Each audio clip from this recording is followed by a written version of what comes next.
qulubihim fahum la yafqahun. Orang munafik itu dia rasa cukup puas hati, reda duduk kat belakang kat Madinah dengan orang-orang yang tak nak pergi berjuang. Dia suka macam tu.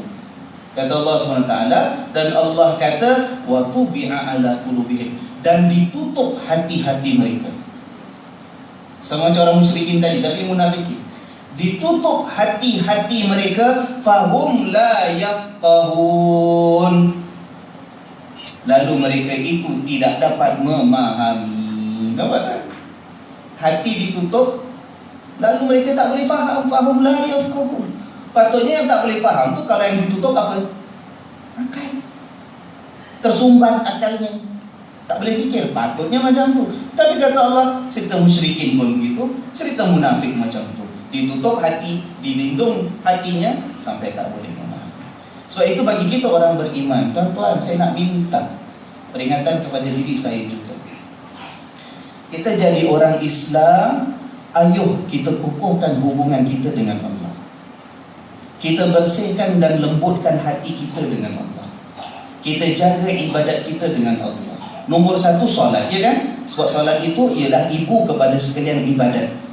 Hari kiamat nombor satu ditanyalah solat kita. Itu kita jaga.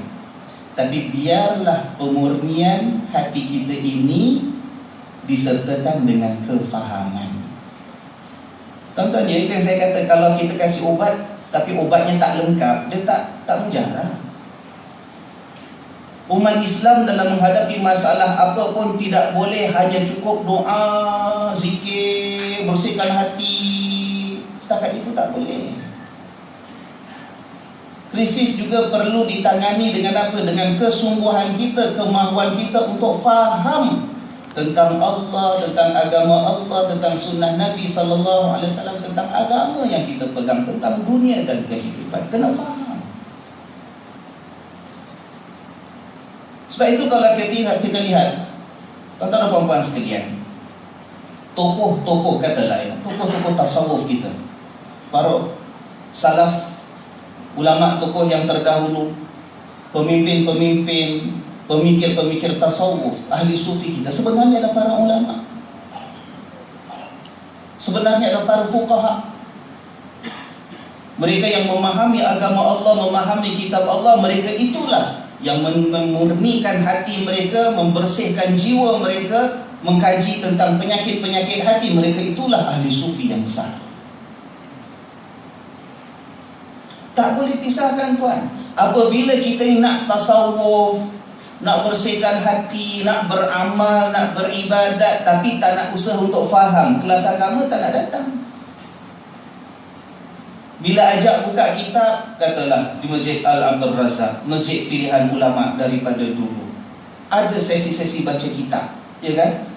Esok pagi ada tradisi daripada warisan dulu Habib Umar almarhum. Hari apa lagi ada kelas? Banyak lagi, Pak Imam pun ada kelas di Masjid Al-Abdul Razak. Bagaimana kesungguhan kita untuk memenuhi taman-taman syurga seperti ini? Baru jiwa kita tadi, bila rohaninya kita bersihkan, dia akan bersih menjadi hati yang bukan setakat perasaannya baik, tetapi boleh faham terhadap Allah Subhanahu wa ta'ala. Kalau dia ada opposite, yang satu bahagian lagi pun masalah juga. Ada sebagai orang nak rohani je, bersih hati, babe. Hati baik, babe, okey. Tak belajar pun tak apa, ya kan? Sembayang-sembayang ikut-ikut orang, tak tahu hukum, tak tahu hikmah, tak tahu, tak apa. Tapi ada pula sebahagian yang menegaskan, kata orang Jawa, yang moyok aja. Kata apa? Kata krisis dunia Islam hari ini ialah krisis minda dan akal gitu, ya kan? Maka dia kata nak selesaikan masalah kita, nak selesaikan masalah individu ke keluarga ke masyarakat ke negara ke dunia ke, nak tangani, mestilah orang Islam ni orang yang berikan perhatian pada ilmu. Kejar ilmu, bangunkan ilmu, bangunkan pemikiran, bangunkan civilization, tamadun dan sebagainya. Tapi kalau kita lihat ada sebagian orang yang mengajak demikian itu, dia lupa. Dia tak seimbangkan dengan keperluan bersihkan hati. Ada orang macam itu. Malah dalam masalah agama pun ada yang macam itu. Ada sebagian kawan-kawan kita yang mudah-mudahan Allah rahmati kita, Allah beri daya pada kita semua, pada orang-orang yang kita kasihi, sahabat-sahabat kita, keluarga kita. Ada sebagian masih lagi nak belajar agama, nak dalami tentang agama, nak faham agama, belajar dalil itu, belajar dalil ini, buka kitab itu, buka kitab ini, cari ulama sana, cari ulama sini. Wah, kalau kita ajak duduk bincang dengan dia, memang tak boleh menang tuan. Jangan katakan orang biasa, imam, Bilal, mufti pun tak boleh lawan cakap dengan dia. Tak boleh. Ya kan? Mufti kalau ajak bincang satu isu adalah kita cek kitab dulu, buka, pastikan betul ke tidak dalilnya. Dia tak payah. Ustaz, Sahih Bukhari, kitab ini, muka surat ini. Hafal semua. Ya kan?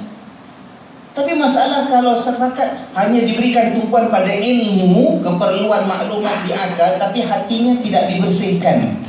Daripada awal niatnya tak lurus, jiwanya itu dibiarkan berpenyakit, ya kan?